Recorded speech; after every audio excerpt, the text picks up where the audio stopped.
The security token industry is here, and it's not too late for crypto enthusiasts and investors of all types to get involved. Coming up on this episode of Security Token Insight, a look at the latest security token investing news, highlights from the Security Token Academy's Security Token Summit in New York. Plus, we've got an expert interview with accountant David Gosselin and much more on this episode of Security Token Insight.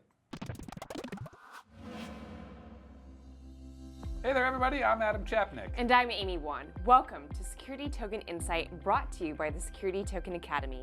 The security token industry is gaining momentum and will provide a key foundation for the evolving financial internet. The Security Token Academy will provide insights about this new era for security token enthusiasts, investors, and issuers, and we thank you for coming along on this exciting new journey. All right, coming up on today's episode of Security Token Insight. In your security token investing news, a historic announcement from the SEC Director of Corporate Finance, William Hinman.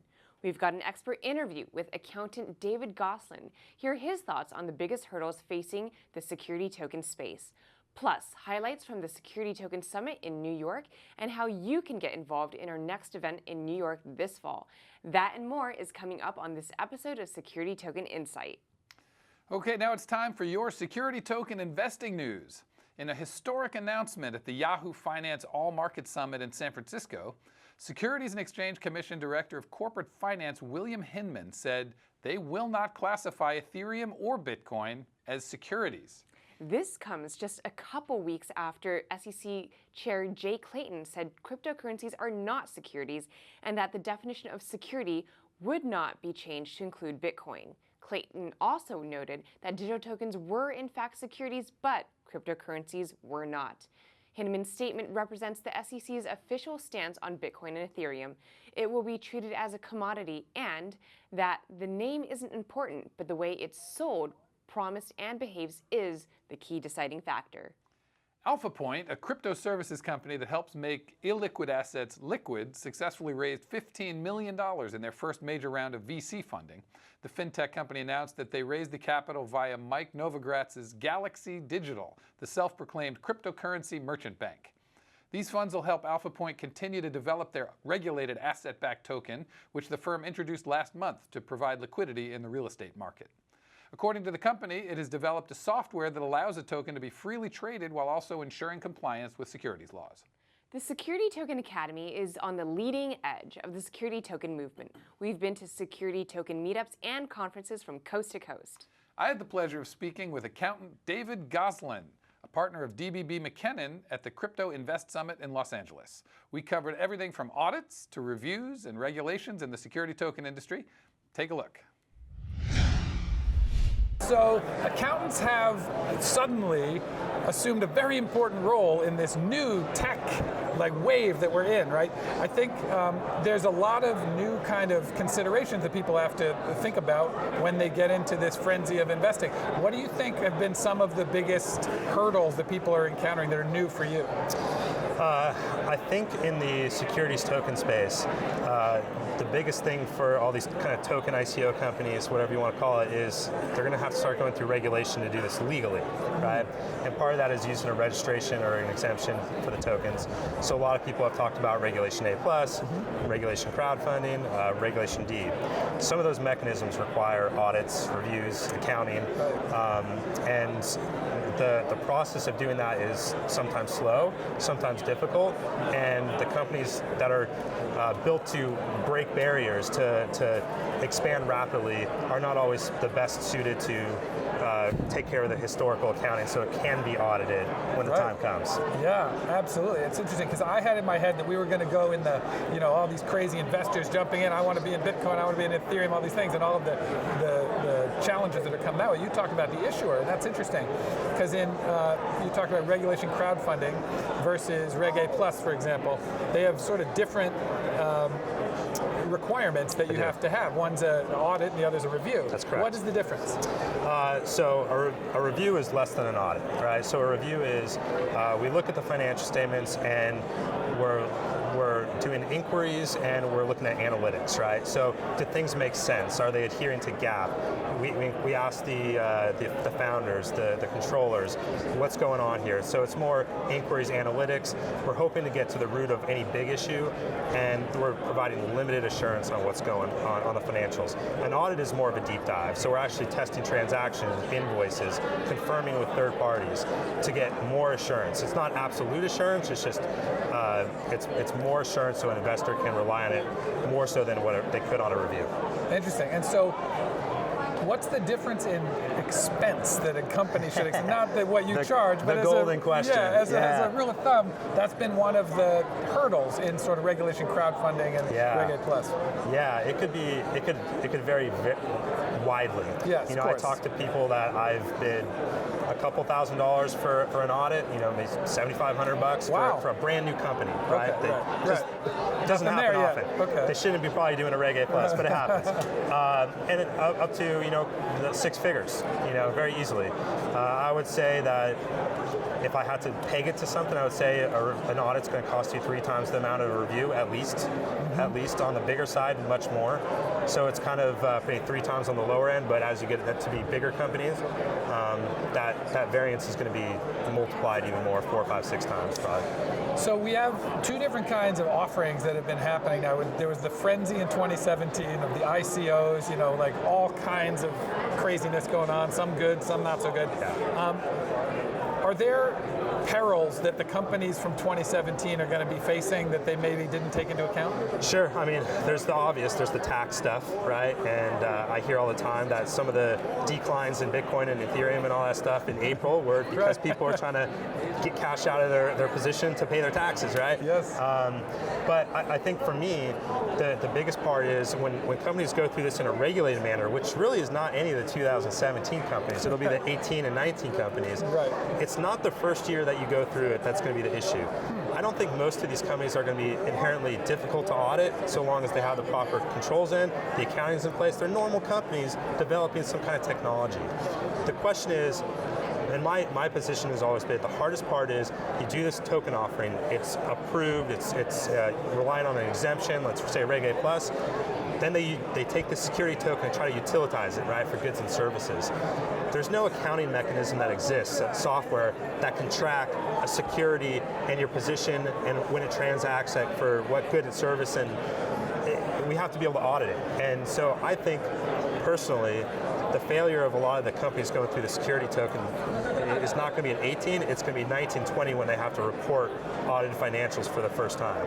And I don't think they're going to be able to do it. That's so interesting. So if I'm hearing you right, does that imply that the most sort of responsible, forward-thinking companies are going to separate out a token and keep it security only, and if they need some sort of utility, make a second that be like a utility? You know, some of my attorney friends have definitely suggested that. Really? The question is, my question always is, are you sure that utility is going to be a utility and not also a security? Wow, That's kind of the hardest part. But yeah, I think if you're doing it completely compliantly and you want to continue to be reporting and be auditable, you have to issue that security just like a share of common stock or preferred stock or whatever you want to call it, and you can't bring it back through your company for goods and services because there's no mechanism to audit that yet. So the question as an entrepreneur, putting on an entrepreneur's hat, let's put it that way, is the issue that there needs to be a mechanism, or is the issue that there isn't one and there shouldn't be one? No, I think there absolutely should be one. So for this space to really take off, you're going to need, one, the exchanges, right? Everybody talks about like T0, and sure.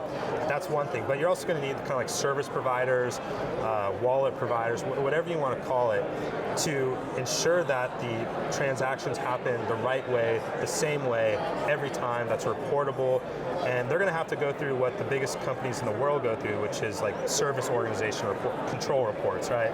So auditors coming in, testing controls. So like when you get your Fidelity account, you rely on it because you know it works, right? That's because the controls have been tested and tested and tested. So these service providers, technology providers, they're going to have to go through that same thing so people like you and I can rely on their output someday. Amazing. So what about on the other side for the average Joe who got himself, an account on Coinbase and then started day trading for 6 months and then got out? But he's flat or he's down. The tax side of it. Yeah, what happens there? Or what are the concerns? The concerns are really trackability and accurate reporting. So people have come to us with an Excel file with 10,000 transactions, and it's like, what do you want us to do with this? It's extremely difficult. Even many whole lot less transactions could be difficult. Yeah. So I know there's people at this conference that are working on the software where you can basically input the data and it'll tell you what your taxable gain is. That needs to happen because it's not happening like it should quite yet. Is that all, just to get a little wonky, is that all based on the first in, first out principle? Meaning whatever you bought first and whatever you sold first, that counts as the transaction? There's different acceptable bases and ways to calculate that. So it's going to depend. To watch additional interviews, be sure to visit our website, securitytokenacademy.com, and click on the Interviews page. There are new financial opportunities for investors in the security token industry. The best part, you can be a part of it. Take a look. It was a new beginning that spread around the world. It had fascinating and mysterious foundations, but it was more than just a new payment mechanism. It was just the first wave of a new financial internet. Then a second wave appeared, a new way to raise money. ICOs emerged and took off in 2017. Billions were raised. But regulators voiced concerns and took actions. Now the third wave is about to begin, a new era powered by security tokens. New possibilities for investors and issuers. The third wave is motivated by two drivers: reducing regulatory risk and seeking financial opportunities. The third wave of a financial internet can both power financial business and securitize and tokenize existing assets. Although security tokens emerged in 2017, 2018 is the time for security tokens to be traded. But a new world of security token trading requires security token trading organizations. And that's why we are here today. You may not have been present at the birth of the first wave, when Bitcoin began. You may not have been present at the dawn of the second wave, when ICOs started. But you are present today, as we approach the third wave of the financial internet, the new era of security tokens. The countdown clock is ticking. The launch sequence is starting. It's pre-ignition stage, but it's going to happen soon.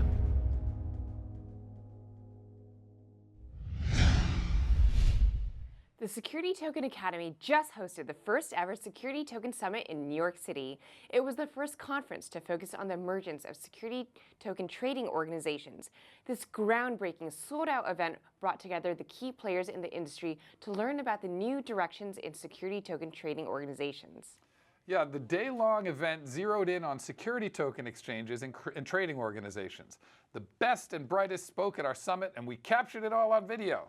There were keynote addresses from David Wield, the former vice chairman of NASDAQ, and Bruce Fenton, CEO of Chainstone Labs, plus panel discussions, interviews, and much more. If you missed out on attending this sold-out summit, don't worry. You can still get an inside view to what the top experts had to say about the future of the security token industry and where security token exchanges and trading platforms are going this year and beyond. You can purchase all of the videos from the event for just $99. As bonus, you'll also receive a free one-year membership to the Security Token Academy. Also, mark your calendars for our next event in New York this October. You won't want to miss it as we launch the start of the security token industry. You can learn more about the event on our website, securitytokenacademy.com, and click on the events page. All right, that's it for today's episode. Be sure to follow us on Medium, Telegram, Facebook, and Twitter. And don't forget to subscribe to our YouTube page so you don't miss out on any of our videos and expert interviews. I'm Amy Wan. And I'm Adam Chapnick. For everyone here at Security Token Academy, thanks so much for watching.